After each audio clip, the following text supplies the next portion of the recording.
This video was brought to you by Established Titles. Now, Marvel, Mason, Go on. is now all about its legacy characters in the movies because it's cheaper than, Getting Robert Downey Jr. again. Exactly. I would say it's easier than figuring out a way to make Iron Man alive again, but that's not a problem at all. No. Just say there was a ray or a portal. He was in a microchip. He was in a microchip the whole time. Anyways, what I want to do here is, first of all, have people leave a like. Second thing, though, here we go. It's go through some of the best and worst Marvel legacy characters. Okay. Now, the worst, though, might not necessarily be, hey, this character sucks and failed. It might just be like, what an awful character. It might just be completely arbitrary on our behalf. It could be that too. It could be we're just naming things that are things. But it's right, though. Or barely even things. Yeah, but it is right. Yeah, it's right though. Yeah, Yeah, okay. yeah. But if you think it's not right, you should let us know in the comments. Yeah. Which we're reading. But you're wrong. You're wrong though. Yeah. Okay, let's start with number one, SpiderMan. Now, the yeah, best, I've heard of him. in my opinion. Okay. And there's been Now, are you saying hundreds. the best? Are you saying the best? I would say most successful and most interesting, Okay. I would say. But you're saying after original recipe Spider-Man, Yes. or you're saying even more so? After original recipe Okay, Spider-Man. all right. Maybe, I think there's definitely a case for superior Spider-Man, which is Doc Ock in Spider-Man's body. Love sure. all of that. But I think in terms of popularity and general audience acceptance, it's obviously Miles Morales, right? Yes, absolutely. Love the costume. But the fact that he's one of the few ultimate characters to make it over into the mainline universe, Yeah. pretty unusual. Well, that's true for people who don't know. He started off in Ultimate Marvel, which was a separate Marvel universe where all the characters were cool and new. Yep. But then they weren't. They were free of being bogged down by decades of superfluous continuity. And Captain America was president. Yes, and a bit racist. Yes. But then they were like, how about we bog all these characters down with decades worth of continuity in a couple of years? Yeah. And they were right to do that. Yeah, they were right to do that. Yeah. But in terms of worst, and I think I only put this in because I know you hated this saga and drove you from comics. But Ben Reilly, not because of the character himself, but because the Clone Saga went forever. That's true, yeah. In the 90s. Well, actually, James, it goes back many years, and if I could just get started on this. Sure. We have time for this, don't we? Definitely. Okay, right. Well, there was basically what happened is that Marvel editorial were like, Spider-Man's life seems to be going quite well right now, and it seems like readers can't relate to that. So what should we do to make his life terrible? And initially they're like, let's have him divorce. That's Let's fun. give him a divorce from his supermodel wife. And then they're like, no, then he'd just be old and sad and divorced. So they were like, how about we take this old storyline where he got cloned this one time, and we bring the clone back, and eventually we make him the mainline Spider-Man because he's young and cool and single, and he's never been divorced from his supermodel wife. Not yet. No, that's right. There's still time. And that was a runaway success. So they're like, instead of making this a fairly brief storyline, let's have it go for several years. Yeah. And it was just Long. It was long and awful. It was lawful, long and awful. Yeah, But fair. technically legal. Yeah. So they were Okay, allowed well, to that's do a it. shame, isn't it? Yeah. Hey, you want to do two cool things at the same time? Like riding a child's scooter whilst eating a banana. Yeah, something like that, I guess, but even cooler. Well, here it is. Established Titles is a fun and novel way to preserve the natural woodlands of Scotland while helping global reforestation efforts. It is a project based on a historic Scottish custom where landowners are referred to as lairds, or lords and ladies in English. Title packs give you at least 1 square foot of dedicated land with a unique plot number on a private estate in Edelston, Scotland, plus an official certificate with a crest. They plant a tree with every order and work with the global charities One Tree Planted and Trees for the Future to support global reforestation efforts. And in doing so, you could officially include the title Lord or Lady in your credit card, plane tickets, dating profiles, more examples, etc. and so forth. It also makes a great last-minute gift. Or a well-planned-out gift. It's a great gift no matter how prepared or ill-prepared you are. And the first 200 people purchasing a title pack using my link will effectively be next to my plot, within a few minutes of walking distance. Depending on how many of you want to become a lord or lady, we could build our own little Mr. Sunday Movies kingdom. It's not a cult though. Don't think of it as a cult. It's a normal, regular kingdom. As mentioned, it makes an amazing last-minute gift. And Established Titles is actually running a massive Black Friday sale right now. Plus, if you use the code SUNDAY, you'll get an additional 10% off. Go to establishedtitles.com/Sunday to get your gifts now and help support the channel. Let's do Ant-Man. Okay. Now, the original is obviously Mr. Ant-Man. Michael Clayton. Clayton. Michael Clayton. Michael Douglas, yes. Sure. Who's playing Hank Pym. But I would say, the most successful on this is mostly due to the movie. Though he's had a great run in comics, is Scott Lang. Which I guess also, younger. Sure.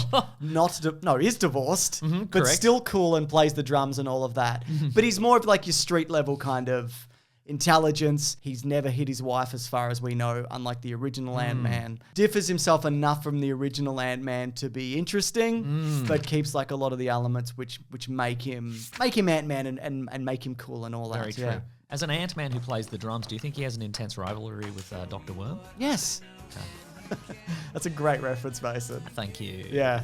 And I put here as worst, though I did enjoy this run of the irredeemable Ant-Man. It's Eric O'Grady. And I put him as worst, not because, again, I didn't enjoy it, was because he's just the worst character. He's awful, he steals the tech, he pervs on everybody all the time.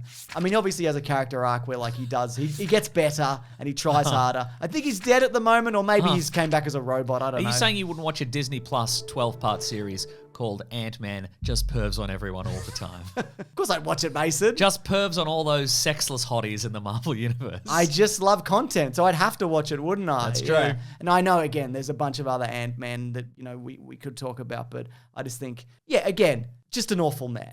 Oh, sure. How about this one? Captain Marvel. Now, I was going to put Kamala Khan, right? In what field, James? As in the best. Okay, sure. But also, I guess by technicality, she's never been Captain Marvel. That's true. She's always been Ms. Marvel. That will probably change eventually. She's also changed physically into Carol Danvers at one point. That was early on in her run. But I guess then you'd have to go, the best legacy version of Captain Marvel is Carol Danvers. Because Carol Danvers is probably like the 6th Captain Marvel, maybe? Sure. She's a character from like way back, but the original Captain Marvel was Kree and whatever, and alien and superpowers. Carol Danvers has had a terrific glow up because she just started out as other Captain Marvel's girlfriend. That's right, exactly. One of those characters that's always just like shunning a ray. Yeah. Like there's just a ray. Oh, Captain Marvel saved me from the ray. Yeah, absolutely. So it was like 2012 where, she took on the role and has obviously just become the mainline Captain Marvel. Now, in terms of worst though, Mason. Would you say it's DC's Captain Marvel?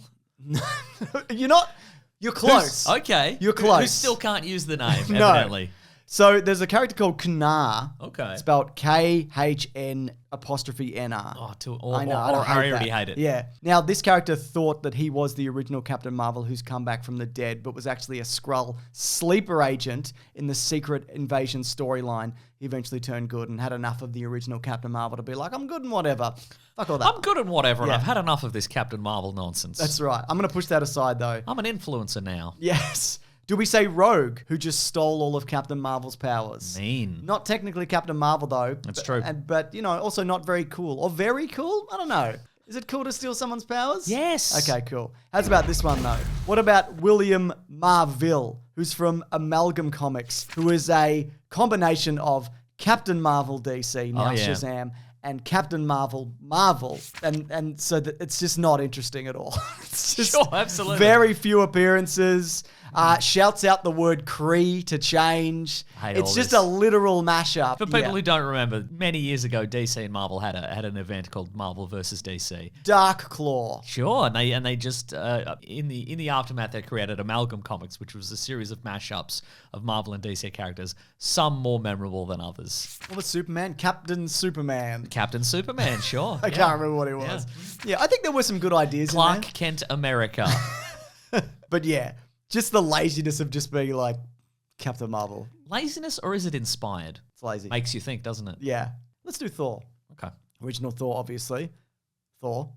Sure, okay, or yeah. Donald Blake, if you're going to look back at the comics. I would say the best, and we've seen this because of the way the character has taken off in mainstream, and not just because of the movie. I think this is... I'd say in spite of the movie, if it's who you're talking about. That's right, I am talking about Jane Foster. A terrific run, takes the great elements of Jane Foster, makes the character her own. Obviously, tragic story because she's suffering from cancer and has to choose between doing superhero stuff because the superhero stuff is flushing all the chemo out of her body, which means being Thor is killing her. I think all of that is great. But she's not actually Thor, though, is she, James? Because Thor's actually his name. She can't actually take his role because... Well, she is. That's what I say to that, Mason. Makes you think, doesn't it? And you can think that she isn't, it doesn't matter. And I would say... Because these characters are fictional? Yeah, that's right. Yeah, terrific. And who cares? But I would say the worst is, and I wouldn't even say not necessarily that I hate this character, but it was more emblematic of like the 90s and everything being extreme and cool and whatever. Do you know who I'm talking about? You're talking about Eric Masterson, also known as Thunderstrike. Who I don't even hate. Who started as Thor. Yeah. Like was worthy enough to lift a Mjolnir and become Thor. But then later, Odin's like, man, you did such a good job of being Thor.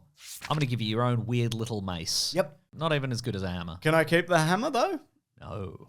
Oh, so I didn't do that good a job. You're banned from the hammer. Ah! Yeah. But you can have a sleeveless leather jacket. And a ponytail? And a ponytail. All right. Yeah. Yeah. But can you name like a story that you love from Eric Masterson? Can you name a story he was in? No. Wait, no, he was in Operation Galactic Storm, I think. And the video game. Yeah, I think that's the version of Thor that went to space. Wow, terrific stuff, Yeah. Mason. Big fan of that. Yeah. Let's do Captain America. Chris Evans' Sexiest Man Alive. Sexiest Man Alive. He's done it again. Exactly. Now, you could do Bucky Barnes, but I think at the moment, at least, the most popular character, and again, I think this was also before this happened in live action, is Sam Wilson. There's been so many Captain Americas though, but I think the idea of combining, the wings, giving it to a character like Sam Wilson, Isaiah Bradley also really great. What other versions of Captain America could you think This would is be a good this is a one? really surprising result from you because I assumed your favorite Captain America would have been the one where he's revealed as a Nazi. No, Mason. Oh, interesting. That's not good, actually. I'm going to put my foot down and say, I don't like that. But yeah, I think also, again, making the character his own. But also, on the flip side of that, what would be the worst version of this? Is it the guy who took over from Captain America when he went in the ice and pretended he was Captain America who went insane? Is it that guy? It could be that guy. Is it John Walker? Because he's rude. I mean, in politics, the worst thing you can do is be rude. It's true. So I think, Well, for some. a lack of civility Yeah. is extremely uncouth. Yeah. So maybe he is the worst one, sure. But I also think the idea of second Captain America, the guy who was around when Steve Rogers was in the ice, who originally just has no distinct characteristics other than just doing the same thing. But that was also more of a retcon, right? That's true. Yeah, I don't know. Someone else can decide on that one. Oh, you're not going to pick one? Nah. Well, I'm going to say the worst one was the Nazi one. And I'm amazed you didn't... You talking about Captain Hydra? Probably. Yeah. Or any of the other ones. Any what if where he was revealed as a Nazi? Fine, Mason. Yeah. Was secretly the Red Skull? Yeah, okay. Let's go PC, Mason. Let's do it. Wow. That's actually a pretty good choice. Let's end things with Iron Man, though. Now, before Riri Williams, who has technically also never been Iron Man. It's true. Always been Ironheart. I would probably say the best is War Machine.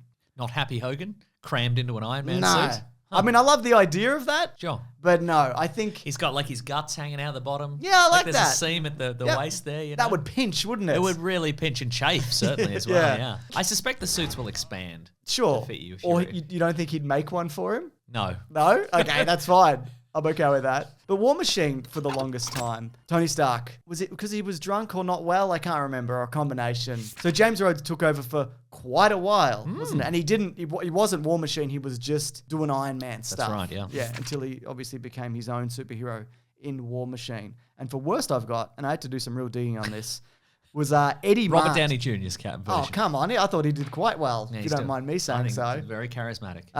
Eddie March. So he was a boxer, and the strain on Tony Stark's heart meant that he decided to hand it over. It didn't go very well, though. The other guy had a brain aneurysm, and he was just... Well, that's not going well at all. And you don't want to be in an Iron Man suit flying around into walls and stuff.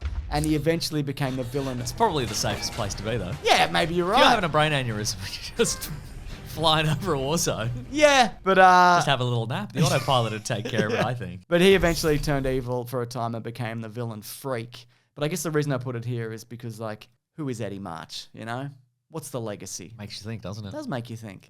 Anyways, I'd love to know if anybody has any other examples of the ones we listed here. Maybe you want to tell us about a Ghost Rider or a different version of Black Panther. There's been a bunch of those. Or a Wolverine. Or a Wolverine. Is it Dark Claw? Maybe you want to tell us to shut up. Maybe you do want to tell us to shut up. Too bad. You can't. I'll block you forever. Can you do that on YouTube? I think you can mute, yeah. Oh, nice. Check now. Just I'm gonna mute a do guy, it. I'm mute just a guy gonna- random. All right, Mute a here we guy go. random. Samuel Smith, who left this comment, literally my ultimate guilty pleasure movie on our League of Extraordinary Gentlemen video. You have now been muted for life. Wow. And well deserved, I say. I agree. Anyways, if you like this, you might like our podcast, The Weekly Planet, where we talk movies and comics and TV shows. It comes out every Monday. We, of course, have a review of the new Black Panther movie if you are interested. And if you'd like even more, head over to bigsandwich.co, where videos go up there early, where there's bonus podcasts, there's movie commentaries, there's audio good times. Is audio good time? Oh, that's a great slogan. I think so. Anyways, I'm at Mr. Sunday Movies on Twitter. I'm at Wikipedia Brown on Twitter. I'm sorry about all the continuity errors in this. I'm not. I put in some deliberately. All right, good. Yeah. Thanks, everyone. Bye. And Mason. Grab that Jamie, guys. We'll see you next week. Bye.